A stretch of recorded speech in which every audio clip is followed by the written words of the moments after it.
série de estudos sobre desvio doutrinários e as heresias evangélicas, às quartas-feiras, nesse mês de maio. As quartas-feiras seguidas, a gente vai estar trabalhando com essa temática, algo que Deus tem me incomodado já há algum tempo. E nesses últimos 6 meses eu tenho estudado e buscado esse conhecimento para poder compartilhar com a Igreja do Senhor. Amém? Amém. Quero começar falando que, só um pouquinho, abaixa um pouquinho só, por favor. Que a finalidade desses estudos não é para poder apontar nenhuma igreja, não é para poder expor nenhum líder, nem colocar em xeque nenhuma doutrina, mas é para trazer à luz a verdade dentro das Escrituras Sagradas e para gerar arrependimento daqueles que estão andando em desvio doutrinários ou em heresias. Amém? Abra a sua Bíblia, então, em Mateus, no capítulo de número 15. Mateus, capítulo de número 15, você vai encontrar os versículos de 7 a 9. A gente vai fazer leitura de alguns versículos em alguns textos, como Coríntios e Gálatas daqui a pouco. Mas se você está em Mateus 15, eu quero ler com você no versículo 7 a 9, que diz assim: Hipócritas, bem profetizou Isaías acerca de vocês, dizendo: esse povo me honra com os lábios, mas o seu coração está longe de mim. Em vão me adoram, seus ensinamentos não passam de regras ensinadas por homens. Agora você vai lá em 2 Coríntios, vai primeiro em Gálatas, capítulo de número 1. Fica mais entendível se a gente ler assim. Gálatas, capítulo de número 1.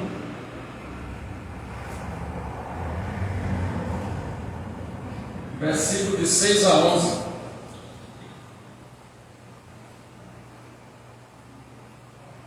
Admiro-me de que vocês estavam abandonando tão rapidamente aquele que os chamou pela graça de Cristo para seguir outro evangelho, que na realidade não é o evangelho.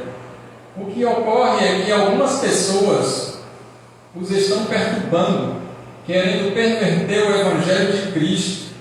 Mas ainda que nós, ou o anjo dos céus, preguem um evangelho diferente daquele que pregamos a vocês, que sejam amaldiçoados.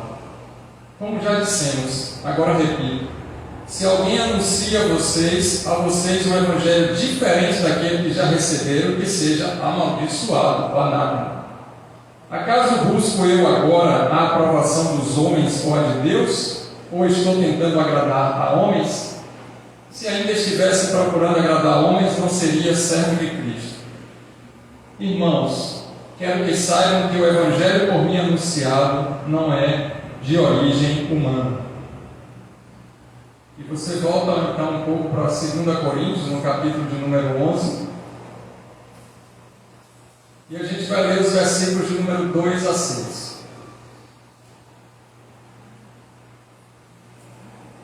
O zelo que tenho por vocês é o zelo que vem de Deus. Eu os prometi a um único marido, Cristo, querendo apresentá-los a Ele como uma virgem pura. O que receio e quero evitar é que, assim como a serpente enganou Eva com astúcia, a mente de vocês seja corrompida e se desvie da sua sincera e pura devoção a Cristo. Pois se alguém tem pregado a vocês um Jesus que não é aquele que pregamos, ou se vocês acolhem um espírito diferente do que acolheram, ou o evangelho diferente do que aceitaram, vocês o toleram com facilidade. Todavia, não me julgo nem um pouco inferior a esses superapóstolos.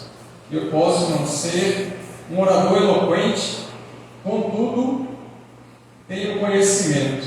De fato, já manifestamos isso a vocês em todo tipo de situação. Então, até aqui, são os textos que eu trouxe para a gente iniciar esse processo de ensino-aprendizagem relacionado com os desvios doutrinários e as heresias evangélicas. A letra às vezes vai ficar um pouco pequena, mas eu quero que você possa perceber o que eu estou colocando para vocês. Se você conseguir colocar essa câmera para pegar tudo, vai ser legal. Senão, não tem problema nenhum. A Bíblia manda os verdadeiros cristãos se manifestarem contra os erros e as heresias nas igrejas. Estou assustado com este povo que se diz cristão, mas não se manifesta contra os desvios doutrinários. Você pode, inclusive, fazer isso através das redes sociais para que seus amigos saibam a verdade da Bíblia. John MacDougall fala sobre isso. Então, ele vai trazer algo importante, interessante, dizendo assim: olha, eu fico preocupado com aqueles que se dizem crentes, mas eles acabam não se manifestando contra os desvios doutrinários, muito pelo contrário. E dentro desse processo, eu quero que você e eu entenda o que é erro, o que é desvio e o que é heresia, para a gente não ter confusão a respeito dessas terminologias. Então, qual é a diferença entre erro, desvio e heresia? Erro, no dicionário, significa desconformidade, um equívoco, uma falha, uma infração. Já o desvio, ele significa um afastamento, um distanciamento, um extravio, uma prevaricação. Já a heresia é um absurdo, algo que é blasfêmia, incoerência e profanação. E para a gente entender esses termos que parecem estar muito semelhantes ou parecidos, eu quero que você perceba que muitas coisas são erros e elas não são desvios doutrinários. Porém, alguns desvios não chegam a ser heresia. Contudo, um erro ele pode gerar um desvio doutrinário e a continuidade desse desvio doutrinário pode gerar uma heresia. E de tanto ter práticas de heresia, a pessoa vai apostatando da fé e a apostasia chega. Ela se afasta realmente da fé genuína bíblica. Um exemplo que a gente pode trazer sobre erro é aquilo que a gente faz muitas vezes sem querer ou por desconhecimento da verdade. E isso muitas vezes, inclusive, não é pecado, mas é um erro. Então imagine se você fez algo que você percebeu que era errado, mas não era pecado, e você voltou atrás para poder corrigir aquilo que fez. Uma lição de um colégio ou de uma faculdade, uma tarefa que a gente vai fazer, algo que a gente faz no nosso dia a dia de trabalho, e a gente não fez como deveria, fizemos errado, mas aquilo não foi pecado. Mas não podemos continuar fazendo daquela maneira porque sabemos que é errado. E eu trago um exemplo assim, claro, para poder a gente entender sobre essas questões relacionadas com as Escrituras Sagradas, quando a gente fala de ministério. Então imagine que alguns acreditam ou concordam com o pastoreio feminino, outros não. E isso não vai modificar. É lógico que para as Escrituras Sagradas, um dos dois vai estar errado, ou os dois vão estar certos, porque depende da medida de fé. Esse erro não vai retirar a salvação, nem daqueles que acreditam e nem daqueles que não acreditam. Então, uns podem achar que é um erro ter oficiais na igreja com cargos femininos, e outros acham que não. Para um desses dois grupos é um erro, porém, isso não imputa na nossa salvação. É algo que pode acontecer e não é porque está acontecendo o erro, seja de um ou seja de outro, daquele que crê de uma maneira, daquele que crê de outra maneira, nesse quesito ministerial, vai atrapalhar a salvação. Aí a gente pode entender também relacionado com os dons espirituais. Uns acreditam que a manifestação dos dons espirituais ainda é para os dias de hoje, como por exemplo o dom de línguas. E um outro grupo não acredita que tem dons de línguas. Os dons de línguas cessaram ali no início da igreja primitiva, depois do batismo no Espírito Santo com Atos dos Apóstolos? Eu acredito, porque falo em línguas. Mas aquele que não acredita e não fala em línguas para edificação pessoal, ele pode estar errado, como eu também posso estar errado. Uma coisa é certa: isso não vai tirar a salvação nem de um nem de outro. Está claro sobre ele? Agora imagine sobre o desvio doutrinário. Eu vou deixar essa questão de obras para o final, mas imagine ministérios e dons relacionados com erro e desvio. Um ministério, tem alguns que colocam ministérios na igreja com aquilo que não está nas Escrituras Sagradas. Ministério de obreiros, ministério de teatros, ministério de dança, ministério de evangelismo, e inventam outros tipos de ministério. Para uns que acreditam que ministério é a mesma coisa que departamento, não é o erro. Mas para aquele que não acredita que ministério é dessa maneira, seria um erro. E o que é que tem a ver com a nossa salvação? Nada. Isso aí vai ser secundário à salvação. Então, quando a gente abre a Bíblia, a gente percebe que existem 5 ministérios. E os demais são para o funcionamento da igreja local. Pode ser um conjunto de pessoas, um grupo de pessoas, departamentos. Tudo bem. Mas o outro acredita que a igreja é constituída desses todos tipos de ministério, que vai do ministério pastoral ao ministério de obreiros que está ali na porta da igreja. Um dos dois vai estar errado. Porém, isso não vai fazer com que a pessoa se desvie dos caminhos do Senhor.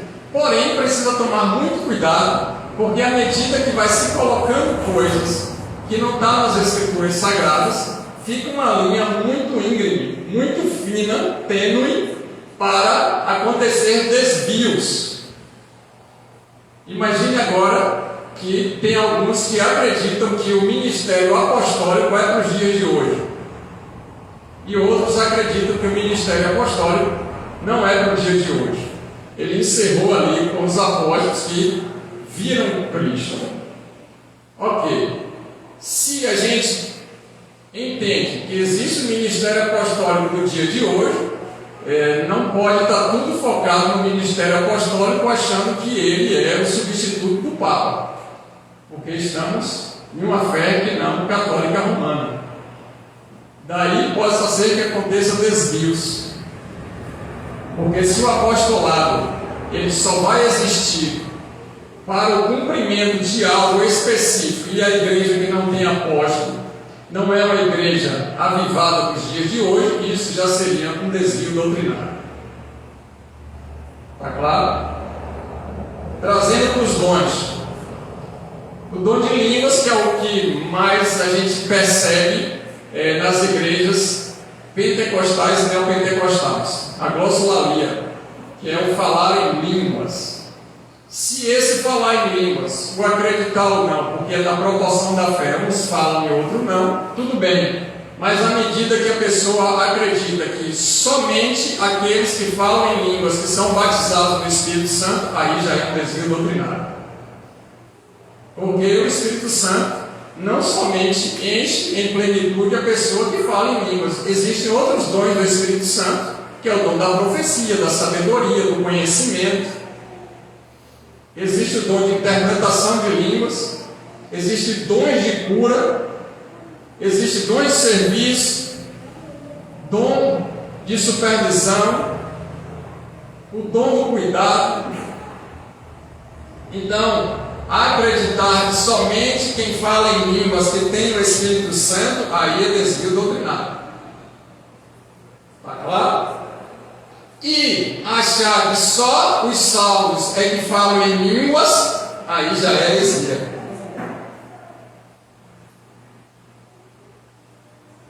Entende?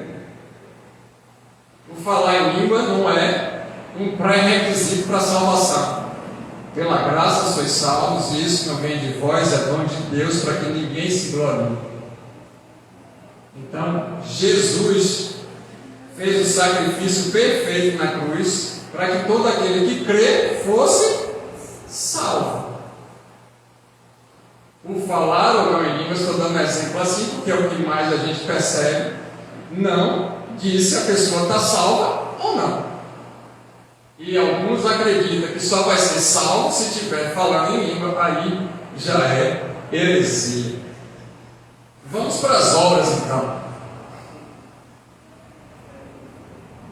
Aquele que sabe o bem que deve fazer e não faz, comete pecado. Se a pessoa sabe o bem que deve fazer e ela não pratica, é pecado. O pecado precisa ser confessado, deixado para receber a misericórdia de Deus. Ok. Mas a gente não teve a oportunidade de fazer o bem. Naquele momento não tivemos a oportunidade de fazer o bem. Foi um erro não ter feito bem, apesar de não conseguir fazer algo bom para outra pessoa. Tudo bem. Mas fazer de qualquer maneira e querer fazer alguma coisa para mostrar um serviço, para poder as pessoas observarem, para dar visibilidade e fazer algo que não é direcionado por Deus, aí já é desvio. Então muitas pessoas estão fazendo coisas que Deus não mandou. Desvio doutrinário.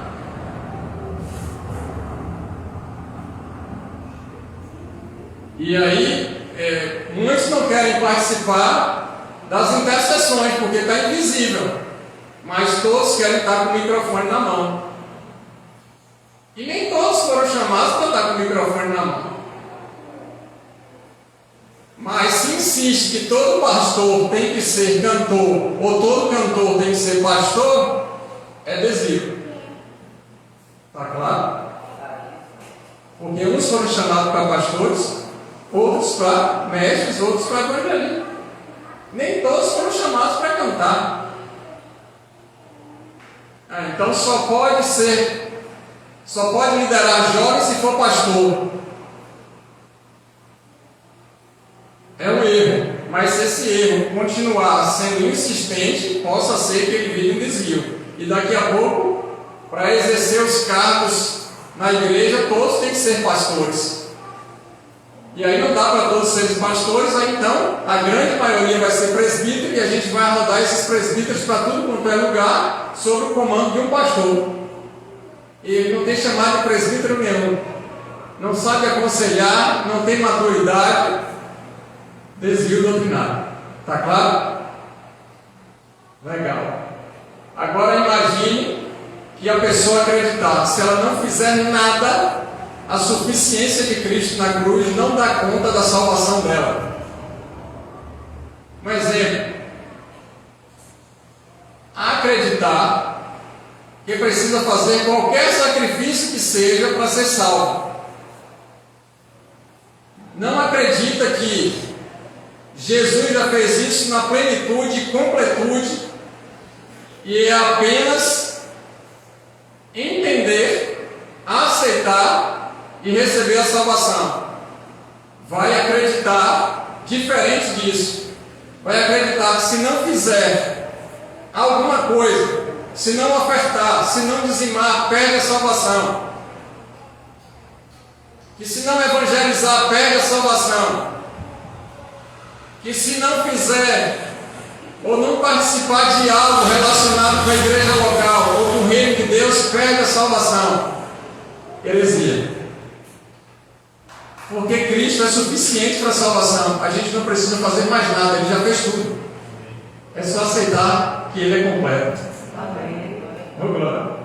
Agora, por sermos salvos, a gente dizima, oferta, realiza evangelismo, pratica obras, trabalha na igreja local, serve ao Senhor com gratidão, alegria e paz.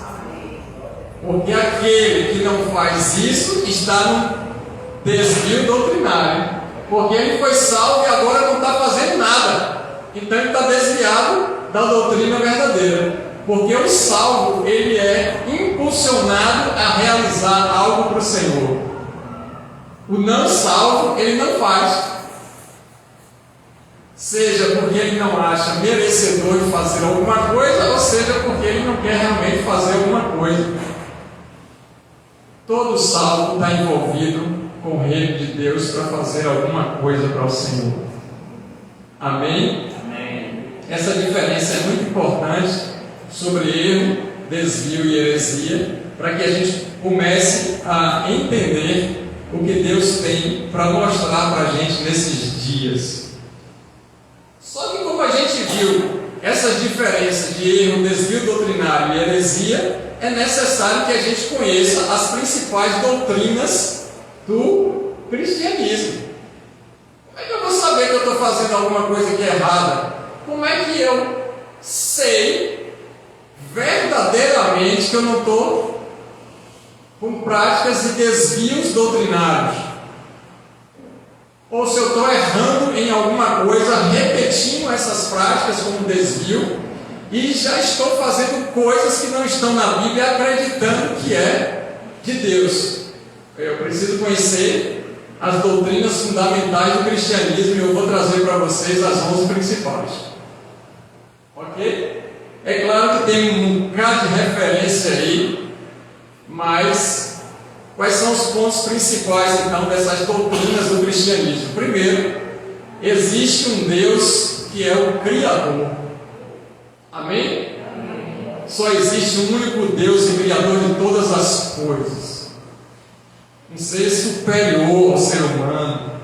E ele é constituído de 3 pessoas: Pai, Filho e Espírito Santo. Os 3 igualmente são perfeitos e eles estão cheios de glória, majestade e poder. Deus é onisciente, Ele sabe de todas as coisas, Ele é eterno, Ele é todo poderoso, Ele é onipotente. Ele está em todos os lugares ao mesmo tempo, porque Ele é onipresente. Deus é Espírito. Deus é Pai e autor da redenção eterna. Um princípio fundamental do cristianismo. Quando não acredita-se em algum desses princípios, ou esses principais doutrinas do cristianismo, aí já é heresia. É seita. A seita vai nascer a partir de não crer nesses fundamentos ou doutrinas principais do cristianismo. Tudo que não tiver dentro dessas doutrinas principais, ela vai ser ou desvio doutrinário ou heresia. Qual é a outra principal doutrina do cristianismo? A Bíblia é divinamente inspirada. Mas será que o que está escrito na Bíblia é mesmo de Deus? Mas foi o ser humano que escreveu. Como é que ele ia escrever? O homem tem falha, tem erro. E pode ter coisa errada na Bíblia. Heresia. Ou você crê que a Bíblia ela é a palavra de Deus, é o Filho de Deus, Jesus Cristo, manifesto através do verbo da palavra, ou você não crê. Se você crê, você está dentro da doutrina, de uma das doutrinas fundamentais do cristianismo. Se você desconfia, ou você não acredita nessa verdade absoluta, que a Bíblia é divinamente inspirada por Deus, não se converteu ao cristianismo. Os homens, então, que escreveram os livros bíblicos foram inspirados por Deus de diversas maneiras. E a inspiração divina não anulou a individualidade dos escritores. Deus usou a pessoa nas suas individualidades. Porém, a inspiração veio do Espírito Santo para escrever exatamente aquilo que Deus queria que fosse escrito. Amém? Isso é fato para nós que cremos no Evangelho de Jesus Cristo. A mensagem bíblica deve ser interpretada considerando o contexto histórico e cultural do escritor original e em como os receptores do livro compreenderiam a mensagem. não vai ter nenhuma palavra revelada que não esteja na Bíblia. Gente, eu nunca ouvi uma mensagem dessa. Que revelação! Ou nunca leu a Bíblia naquele texto, ou o Espírito Santo não tinha despertado para entender as questões históricas e culturais. Porque o que está escrito na Bíblia é realmente o que está escrito na Bíblia, irmãos. Agora, tem diversas aplicabilidades. O mesmo texto a gente pode aplicar para diversas situações. O Senhor é meu pastor e nada me faltará. Eu sei que não vai faltar provisão, eu sei que não vai faltar o amor, que não vai faltar proteção. Eu sei que Deus vai fazer com que eu esteja guardado e protegido diante dele. Mas o que foi que o autor escreveu quando ele colocou lá no Salmo 23 que o Senhor é meu pastor? Que ele era o pastor de ovelhas, ele sabia o cuidado que deveria ter para com as ovelhas. Agora, a aplicação que Deus coloca para a vida de cada um de nós é outra coisa. Mas o texto diz: o Senhor é meu pastor. Eita! E aí começar a criar coisas imaginárias que o texto não está dizendo. Porque isso é desvio doutrinário, irmãos. Amém? As coisas que vão ser ditas aqui, irmãos, não tomem como ofensa.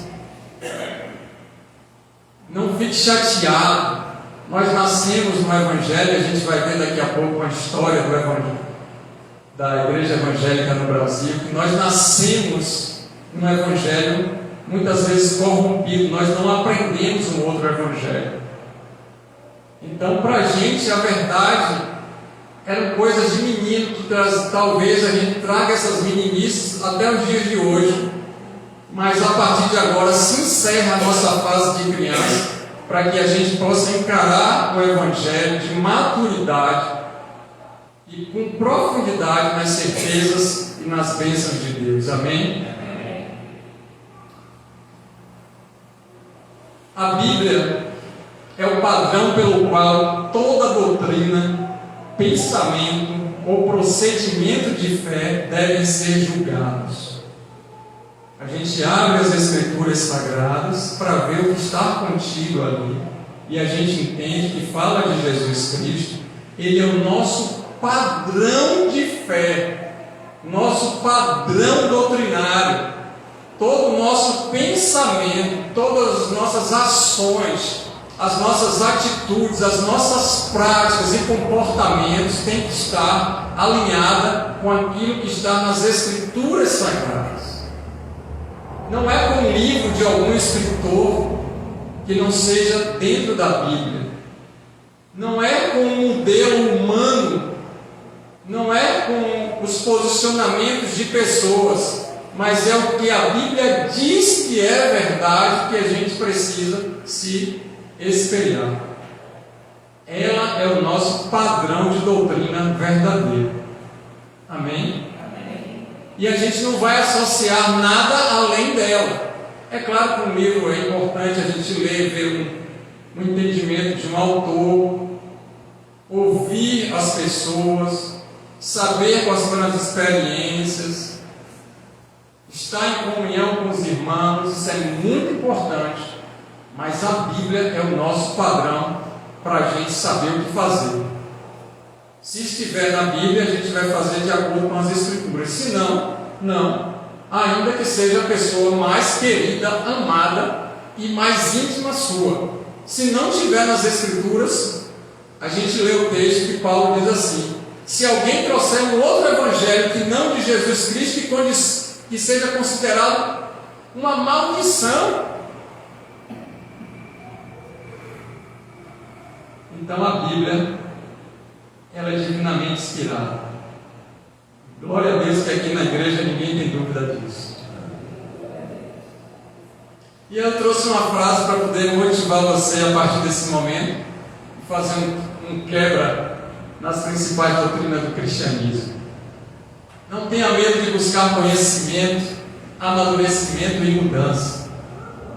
A rejeição é o preço a se pagar quando você deseja se desvencilhar ou se afastar de um contexto de dominação e controle.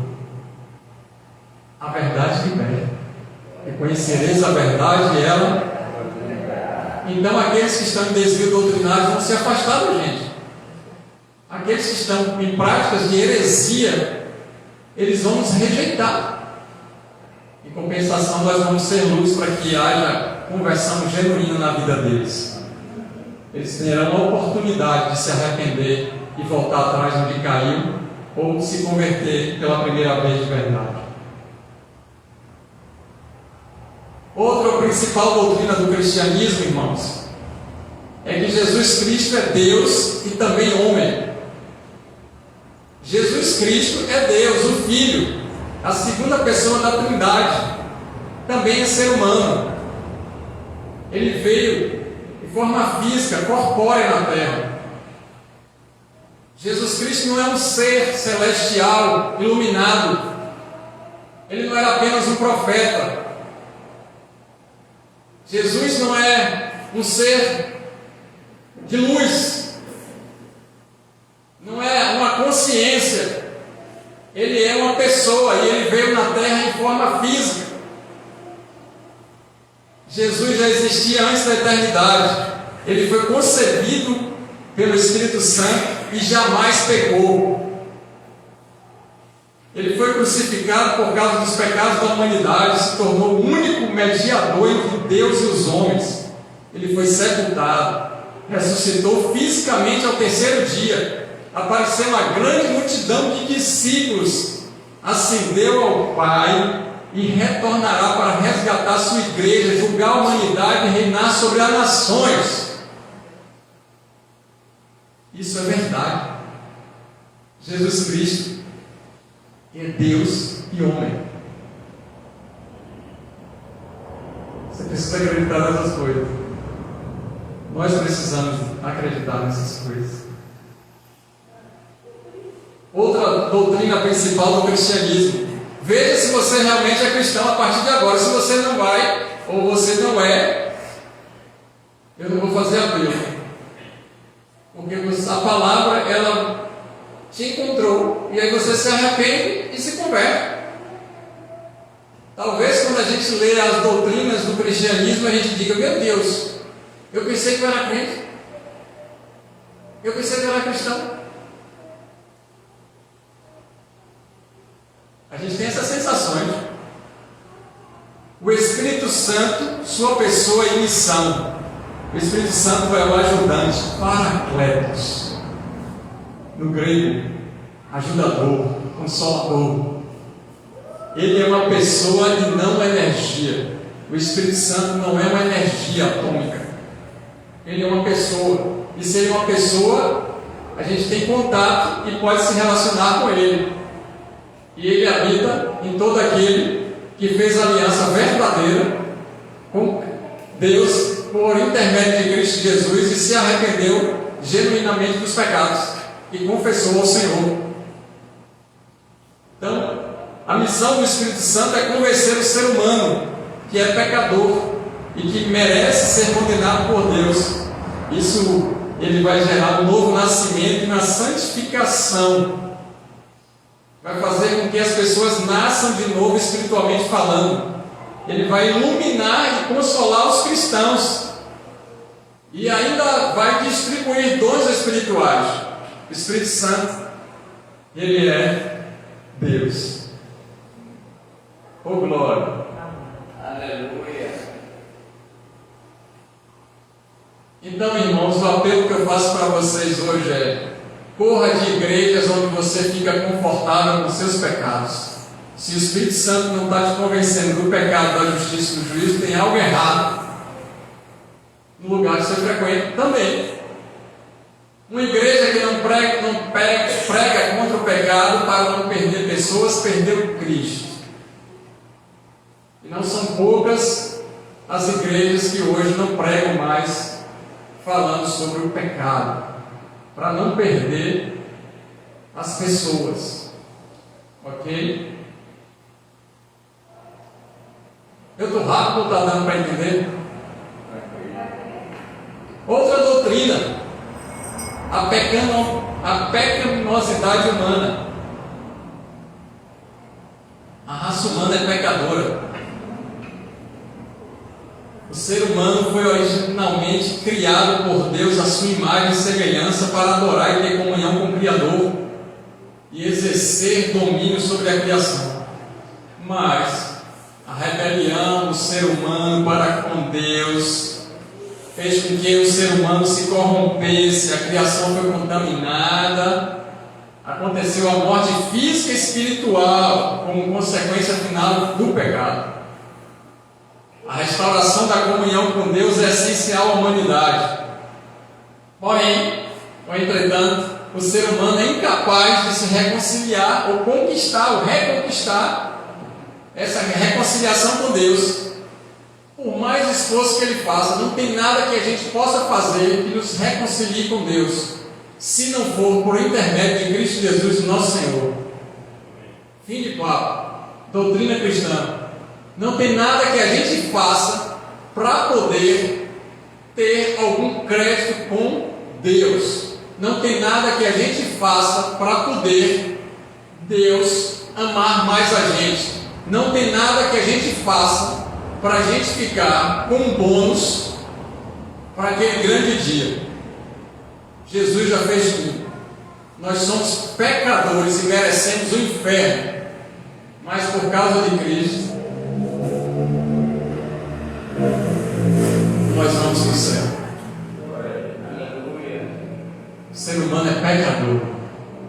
Ai de nós se não fosse Cristo Jesus, a palavra que me santifica, e ela é a verdade. Outra doutrina, sexta, a justificação, a salvação pela fé. A salvação é um dom gratuito de Deus. Essa justificação também não vai depender de obras nem da lei mosaica. Ela já foi cumprida. O sangue de Cristo é suficiente para poder remir os nossos pecados, expiar os nossos pecados, retirar por completo todos os pecados. E nele está a vida eterna, em Cristo Jesus. Somente o arrependimento e a confissão desses pecados a Deus faz com que a gente seja perdoado. Agora, Tiago ensina: orai uns pelos outros para serem curados e confessai os pecados uns para os outros também. Às vezes a pessoa está com uma doença na alma, ela está com um psique abalado, com crises psicóticas por causa daquilo que está martelando a cabeça dela. Então ela precisa falar para outras pessoas, que sejam pessoas confiáveis, que andem na presença de Deus, estejam cheias de Deus. E aí ela expondo, colocando para fora, ela recebe a cura. Mas a salvação e o perdão dos pecados só por intermédio de Cristo Jesus, o nosso Senhor. O sangue de Jesus é poderoso para nos justificar. Oh glória! Se a salvação é pela fé, certamente o céu é um lugar real e também espiritual. É para onde vão todos aqueles que têm aliança com Jesus Cristo e desfrutar da eternidade com Ele. Que maravilha! Então, eu sugiro que vocês não se comparem com os outros que se dizem cristãos, mas se comparem às Escrituras Sagradas. Sou melhor que ninguém, sou pior do que ninguém, não tenho mais vantagem do que ninguém, mas se eu quero me comparar com algo para minha melhoria, que eu abra as Escrituras Sagradas e eu me compare ao que está escrito nas Escrituras, se a minha vida está de acordo com aquilo que está escrito. Se a gente tiver que se comparar com alguém, se compare com as Escrituras Sagradas. Outra doutrina, a sétima, a realidade do inferno. Todo aquele que rejeita Jesus Cristo e sua salvação gratuita já está condenado a ir para o inferno. Quem rejeitar Jesus vai para o inferno. Doutrina do cristianismo, irmãos. O inferno é um lugar espiritual terrível de tormentos eternos para os não salvos, aqueles que rejeitaram a salvação gratuita vinda de Deus por intermédio de Cristo Jesus, e ficarão lá eternamente, dias incontáveis, para sempre. Essa é outra doutrina do cristianismo. Existe céu e existe inferno. A pergunta é: se morrermos agora, iremos para qual desses dois lugares? Para o salvo ou para o céu? Oh Deus, eu não fiz alguma coisinha hoje para poder ter um crédito a mais. Não entendeu nada da fé cristã. Só basta crer que Jesus é o único e suficiente Senhor e Salvador.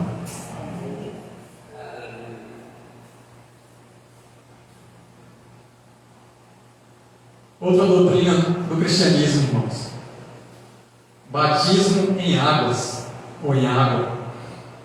O batismo ele vai ser realizado para os novos convertidos, para cumprir o mandamento do Senhor. O batismo não vai ser um requisito para ser salvo, mas é uma expressão visível da fé. É um marco tangível de ruptura da nossa vida passada e a nossa vida nova em Cristo Jesus. Ele é o batismo, um testemunho da morte, sepultamento e ressurreição espiritual em Cristo.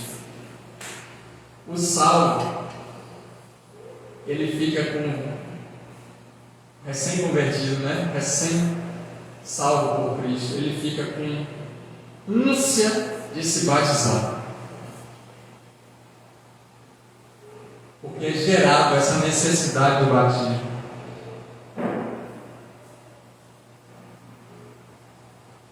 E a igreja, como o corpo de Cristo na terra. A igreja, irmãos, ela é visível na face da terra, nesse mundo. Ela vai ser a principal agência onde Deus vai se revelar e fazer com que o reino dele seja manifesto ao mundo. A igreja não é uma instituição religiosa humana, nem um edifício, não é uma casa física, ainda que a gente chame de igreja. Jesus nunca fundou nenhuma organização religiosa e nem habita em edifícios feitos por mãos de homem. Como ele é onipresente, ele está em todos os lugares, inclusive no templo físico, na igreja física. Mas o Espírito Santo habita em nós, Deus habita em nós, Cristo habita em nós. Nós somos morada do Senhor, templo do Espírito Santo. E quando nós nos reunimos e já temos o Espírito Santo numa localidade, Deus manifesta a glória dele. Deus se revela no coletivo. Ele direciona, ele mostra o que ele quer. Revelação dentro das Escrituras, da palavra do Senhor. Então, para você que está pensando que eu comecei a fazer inimizade, eu quero falar o que Spurgeon falou e repetir aspiado a frase dele: eu não sou inimigo de ninguém, mas eu sou inimigo de todo ensino que é contrário à palavra de Deus. Na reunião de homens que aconteceu na segunda-feira no feriado, eu falei: ouvir um desvio doutrinário para mim é como se pegar aqueles pratos de banda de fanfarra, um de cada lado, e bater bem forte num lado do meu ouvido e do outro. Quando eu ouço algo que não é bíblico e existe desvios, heresia, isso para mim já é demais. mais desvios, eu me torno inimigo daquilo que está sendo falado, não da pessoa, porque nossa luta não é contra a carne nem contra o sangue. E eu não vou quedar enquanto eu não me aprofundar naquilo que está sendo falado, para não ter espaço para ninguém querer colocar nenhuma vírgula para tentar me manipular. Aí eu vou parar as madrugadas orando e estudando, para não ter brecha, para poder dizer assim: e se? Não vai encontrar. Deus me fez dessa maneira. É o chamado. Foi Ele que me criou assim, evangelista Alex. É terrível, mas é bênção. 10ª doutrina do cristianismo: a ceia do Senhor.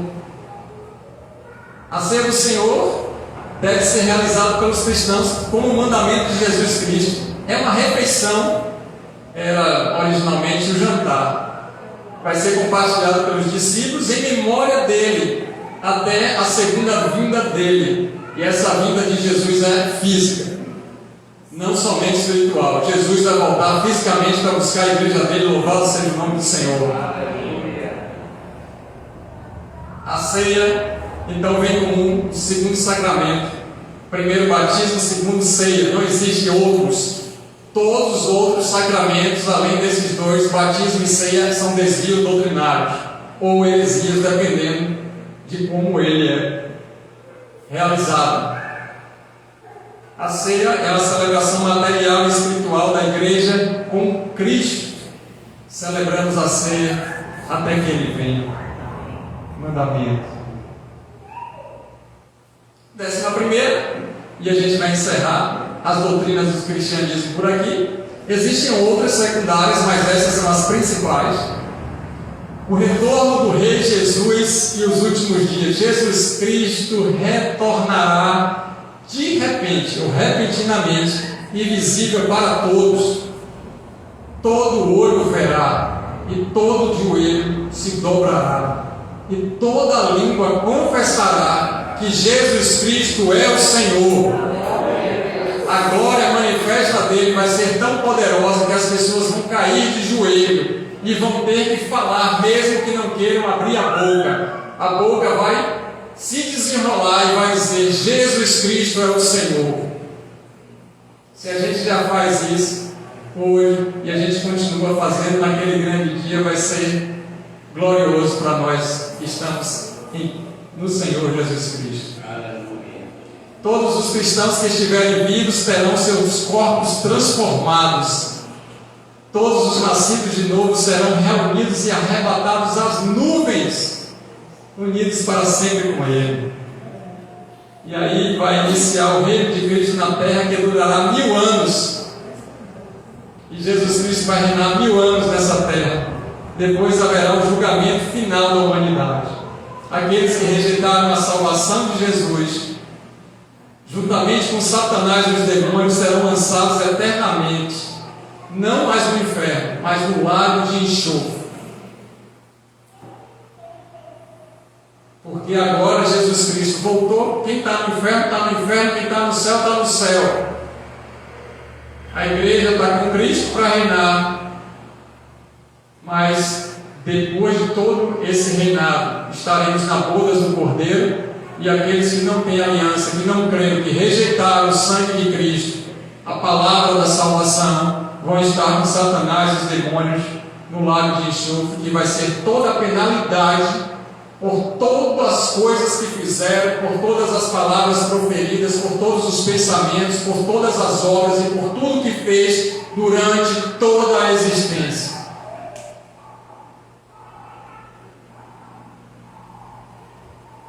Meu Deus! O que for fora disso que eu falei é desvio doutrinário. Vamos caminhar mais um pouquinho. Quando eu vejo a cegueira de muitos quanto aos projetos de poder provenientes de líderes políticos cujos valores são anticristãos, sou levado a acreditar que quando o anticristo se manifestar, não haverá resistência às palavras de mentira, oriunda de alguns que odeiam Cristo e sua igreja. Renato Wagner diz assim: as pessoas estão idolatrando tanto líderes e acreditando tanto em heresias e estão andando num desvio doutrinário que quando o anticristo se manifestar não vai nem saber o que é e o que não é. Vai achar que tudo é normal.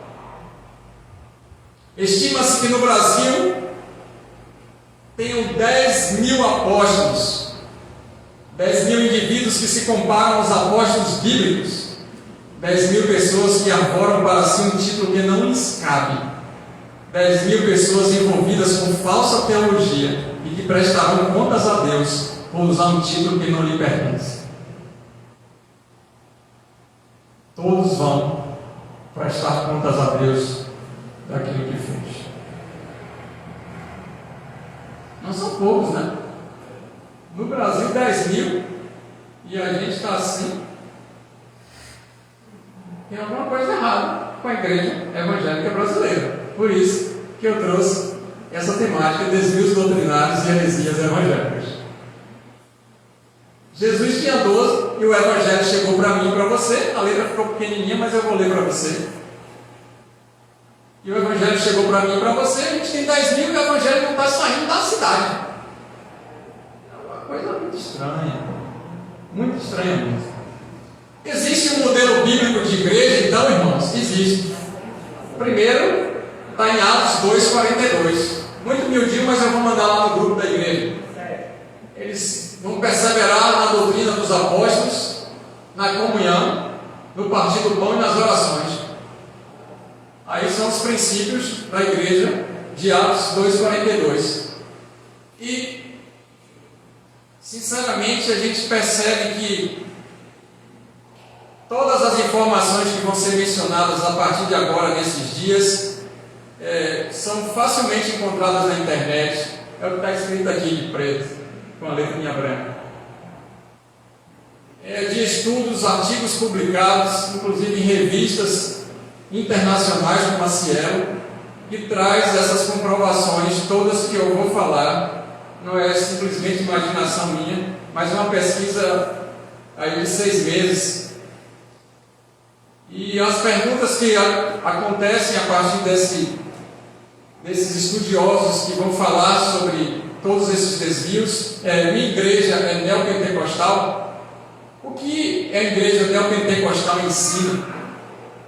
De onde vieram as igrejas neopentecostais? Existem igrejas neopentecostais boas?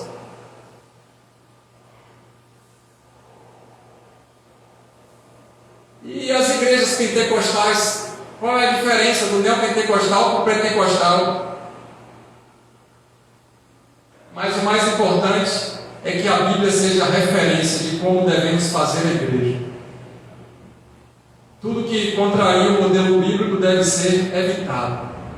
Então, a partir de agora, a gente vai trabalhar com aquilo que a Bíblia diz que é verdade. Amém? E aí, como é que surgiu as denominações protestantes? Então, quando você abrir lá no grupo da igreja, você vai ver que surgiu uma igreja única e depois ela veio subdividindo no decorrer do tempo. E então, quando chega ali em meados de 1900, as igrejas pentecostais surgem. E em 1914, a Assembleia de Deus, a nível de Brasil, aparece. É importante agora a gente conhecer como é esse processo das ondas pentecostais. A gente vai ver uma introdução disso para daqui a pouco eu liberar vocês. Mas eu quero que você já vá pensando sobre essas coisas em casa e a gente entender esses movimentos, esses desvios doutrinários, que eles acontecem muito nessa ramificação da igreja chamada neopentecostal. Desvios doutrinários e heresias evangélicas, 99% está nesse segmento neopentecostal, infelizmente. Ondas pentecostais. De 1900 a 1940 surgiu o pentecostalismo clássico. Ali já estavam as Assembleias de Deus fazendo missões. E eles focam bastante nos dons espirituais. Quando chega de 1940 a 1980, começa a ter uma transição entre o que era o pentecostalismo e o neopentecostalismo. Daí de 1980 para 2020, o neopentecostalismo ele é bem destacado. Se você nasceu de 1980 para cá, talvez você não conheça o Evangelho da salvação de Cristo Jesus, porque aprendeu através de desvios doutrinários. Se você nasceu de 90 para cá, talvez você nasceu numa igreja neopentecostal e não sabia. Mas você que já nasceu de 2000 para cá, certamente você tem alguma influência de desvio doutrinário neopentecostal. Agora, se você nasceu de 2010 para cá e quiser fazer aliança com Jesus, pode vir aqui na frente. Meu Deus! Será que essa quarta onda neopentecostal, que já estamos há 3 anos, vai até 2060 para ficar a média de 40 anos, a gente está na onda agora de desinstitucionalização. Os crentes online, remotos, não congregam e não acham que é necessário congregar mais.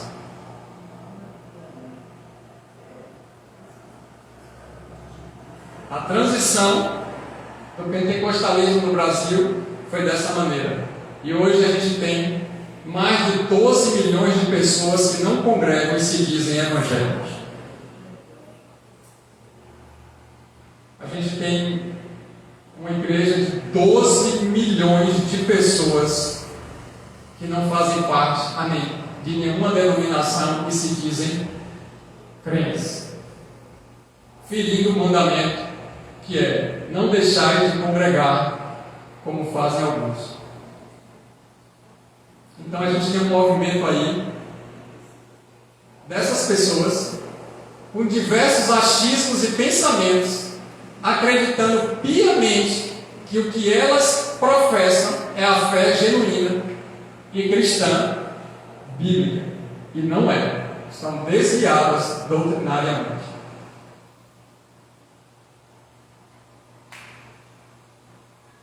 Então, eu trouxe um pouco de história aí, não quero falar para vocês o que aconteceu nessas décadas, mas a gente percebe que o pentecostalismo vem, e depois vem o neopentecostalismo, com a terceira onda na década de 70 ali, depois na década de 80, esse fenômeno vai criando uma onda mais severa, vai aumentando esses processos, e chega assim muito forte nos Estados Unidos.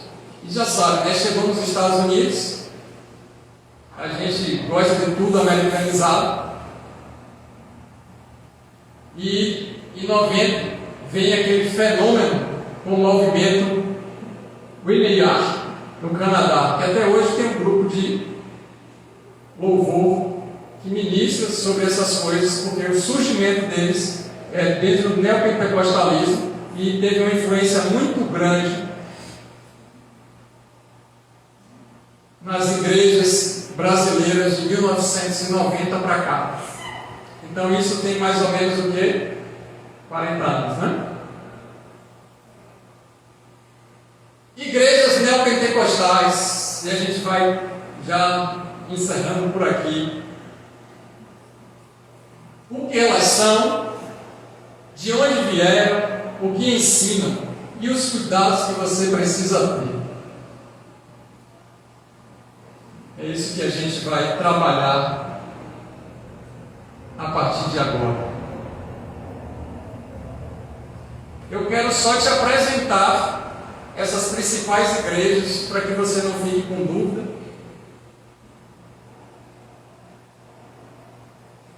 estão como as principais e tem outras ramificações. Igreja Universal do Reino de Deus, fundada por Edir Macedo em 1977. Depois vem a Igreja Internacional da Graça de Deus, fundada pelo missionário R.R. Soares em 1980. A Igreja Renascer em Cristo, fundada pelo casal de bispos Esteve Hernandes e Sônia Hernandes em 1986. Sara Nossa Terra em 1992 pelos bispos Robson Rodovalho e Maria Lúcia Rodovalho, e Igreja Mundial do Poder de Deus em 1998 pelo Valdemiro Santiago. Essas são as principais. Depois delas, a partir de 2000, as demais vão vir a partir dessas daí. Então todas as demais igrejas neopentecostais, elas partem, elas surgem a partir dessas 5 ou 6 principais. Ok? Essa aí é a história da Igreja Neopentecostal Brasileira.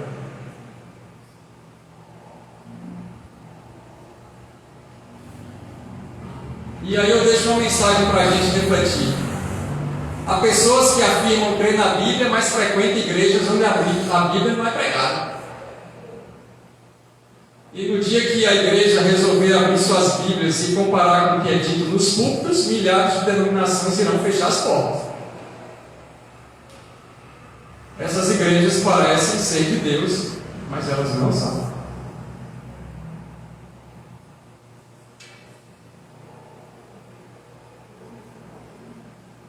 Se você me der 7 minutinhos,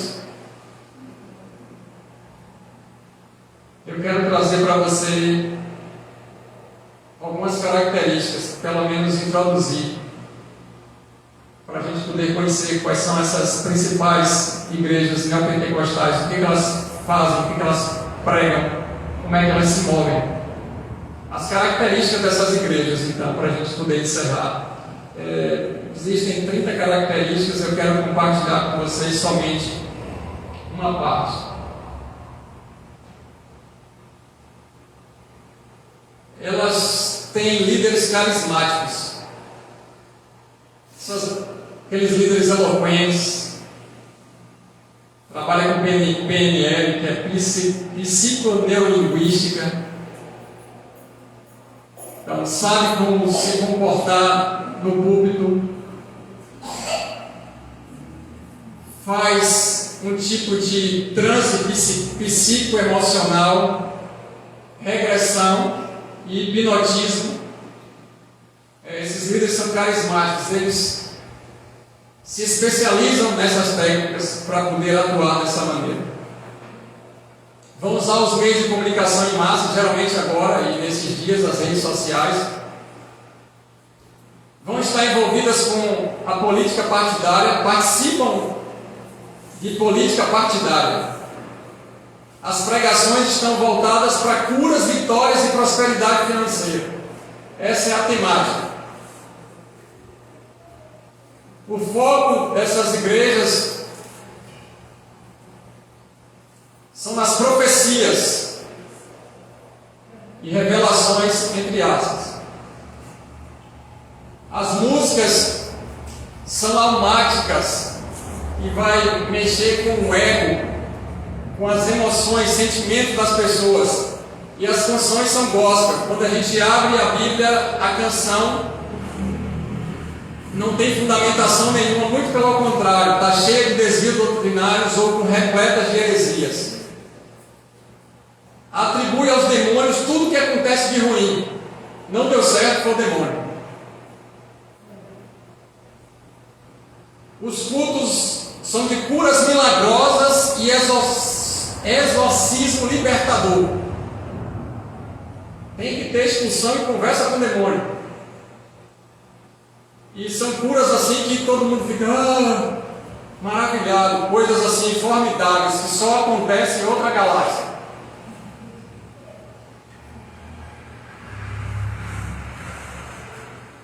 O apostolado como autoridade sacerdotal e levítica. O apóstolo é a figura principal e ele agora é o sacerdote do Antigo Testamento e é o próprio levita. E o 10º, para a gente poder encerrar, dos 30, outras denominações surgem e estão sob sua cobertura espiritual, entre aspas. Tem diversas filiais e aquela matriz, aquela sede, ela é a cobertura espiritual para as demais. Tudo desvio doutrinário, porque quem faz a nossa cobertura espiritual é o Espírito Santo do Senhor. E aí é nisso que a gente vai trabalhar nesses dias para frente. E eu conto com a sua participação. E aí eu só vou deixar a última frase aqui final, que é nosso querido pastor Gilson Santos. Ele fala assim: falsos profetas promovem a insegurança da salvação para manter as pessoas dependentes dele e assim ter controle sobre suas vidas. Pode acender essa luz aí para a gente poder orar e encerrar por hoje. Eu agradeço a participação da igreja. Não deixe de estar aqui quarta que vem, se assim Deus nos permitir. Acompanhe ali na rede social, a gente vai rodar no YouTube daqui a pouco, mas... E repito a dizer, não estou aqui para poder bater em nenhuma denominação, para falar mal de ninguém. Estou aqui para poder pregar a verdade e ensinar o que o Espírito Santo tem me incomodado para esses últimos dias, de acordo com as Escrituras Sagradas. Você que está em desvio doutrinário, é tempo de se arrepender e voltar verdadeiramente para os caminhos do Senhor, ainda que isso gere perdas e renúncias diversas. Você que está em heresia, clama, quem sabe Deus te ouve e você volta para o Senhor, ou se arrepende e se encontra verdadeiramente com Cristo Jesus através da palavra. Você que está no erro, preste atenção para errar cada dia menos e evitar os erros. Em nome de Jesus, nós te agradecemos, Senhor, por essa palavra que foi ensinada. E assim te damos graças. Amém. O Senhor nos abençoe.